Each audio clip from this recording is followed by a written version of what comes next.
મનુષ્ય જીવનનો લાભ શું છે? ભગવાનની સ્મૃતિ કરાવે એવી કથાની પ્રાપ્તિ થવી. કારણ કે સુરાણામ અપી સુદુર્લભા શ્રીમદ ભાગવતી વાર્તા, આ દેવતાઓને દુર્લભ છે. ક્યારેક ક્યારેક કળિયુગમાં આપણને એવું લાગે કે આ તો પછી થોડુંક વધી ગયું લાગે છે, હે ને? સામાન્ય અહીંયા આપણને જે કથા પ્રાપ્ત છે એ દેવતાઓને કેવી રીતે દુર્લભ છે? તો દેવતાઓને એટલા માટે દુર્લભ છે કે સ્વર્ગમાં હરિકથા નથી, આ નિશ્ચિત છે. કોઈના મનમાં એવો સંશય હોય કે હાલો અહીંયાથી મૃત્યુ થાય ને તો આપણે સ્વર્ગમાં જવું છે, હે ને? અને સ્વર્ગની ઈચ્છા છે એટલે તો કોઈનું મૃત્યુ થાય તો લખે છે સ્વર્ગવાસ, હે ને? જ્યાં જ્યાં ફોટો એને શું લખવામાં આવે છે? સ્વર્ગવાસ.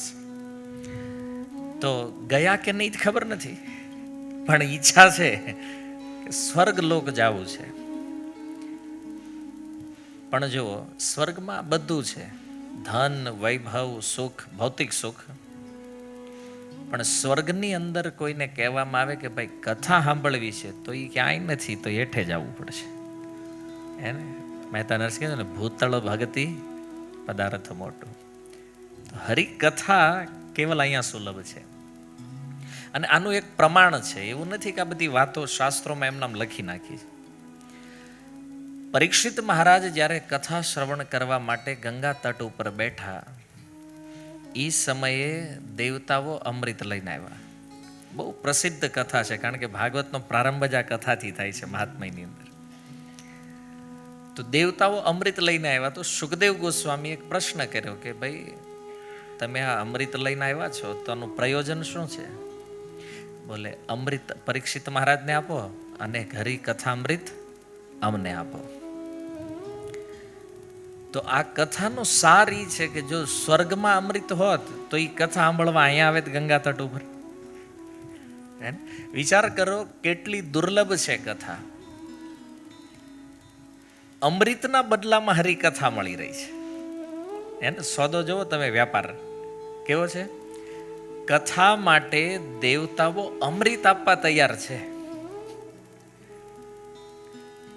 અને આપણે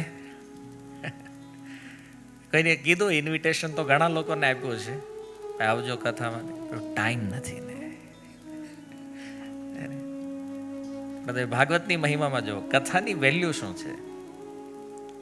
અમૃત જેની પ્રાપ્તિ માટે સમુદ્ર મંથન થયું, એવી લીલા ભગવાને કરી છે કે આટલો પરિશ્રમ કોઈ લીલાઓમાં નથી.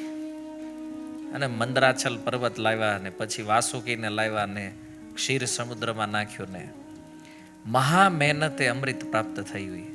કેટલા કષ્ટથી એ લીલામાં 4 તો અવતાર લેવા પડ્યા ભગવાનને, એક લીલામાં 4 અવતાર, અને આટલા કષ્ટ પછી અમૃત મળ્યું. એ અમૃતને લઈને દેવતાઓ આવ્યા છે ગંગા તટે. શું કામ? હરિકથા અમૃત લેવા માટે. કે બોલે આ અમૃત લઈ લ્યો. સુખદેવજી કહેલા તમને કેટલી મહેનતથી પ્રાપ્ત થયું છે, આને જવા દે. કોઈ આપણને કોઈ કહે છે કે તમે ધન તમારું ભગવાનની સેવામાં લગાડો, તો એ કે મહા મહેનત કરીને રડ્યા છે, એમ થોડું આપી દઈએ કે અમે. લોકો આપતા નથી ને, કેમ? કારણ કે આપણે મહેનત કરી છે, તો આપણી મહેનતની વસ્તુ આપણને એટલી પ્રિય લાગે છે. તો વિચાર કરો, દેવતાઓની મહેનતનું ફળ અમૃત છે, અને એ અમૃત આપી દેવાનું છે, અને શું લેવાનું છે બદલામાં? કથા. તો આનાથી ખબર એ પડવી જોઈએ કે કથાની વેલ્યુ શું છે, આ કેટલી મહત્વપૂર્ણ વસ્તુ છે. પણ દુર્ભાગ્ય એ છે કે આપણને એટલું સરળતાથી પ્રાપ્ત છે ને, પૃથ્વીવાળાને કથા બહુ ઇઝી મળે છે, એટલે આની વેલ્યુ નથી. તમે જો સનાતન ધર્મની અંદર કોઈ પણ શાસ્ત્રનો પ્રારંભ જે છે ને એના મહાત્મ્યથી થયો છે. શું કામ? કે જ્યારે એની મહિમા કોઈ વસ્તુની ખબર પડે ને તો આપણને એની વેલ્યુ થાય. તો જેની મહિમા તમે ન જાણતા હોય ને એની વેલ્યુ ન થાય. તો કથાની આ વેલ્યુ છે. જો દેવતાઓને લેવી છે આ કથા અમૃતના બદલામાં, કેટલી મોંઘી છે. તોય અહીંયા પૃથ્વી ઉપર કોઈક 5, 10, 25 લાખ ખર્ચી નાખે તેને એમ થાય કે ઓહો આપણે બહુ વાપરી નાખ્યું. અમૃતા તોય મળી નહીં પાછી, એ તો આપવા તૈયાર હતા પણ ઓલાને વેચવી નહોતી. હે આપણે માની લો સોસાયટીમાં કોઈ ઘર આપણને પસંદ આવે ને કે આ લઈ લેવું, પણ એને વેચવું છે કે નહીં પૂછો.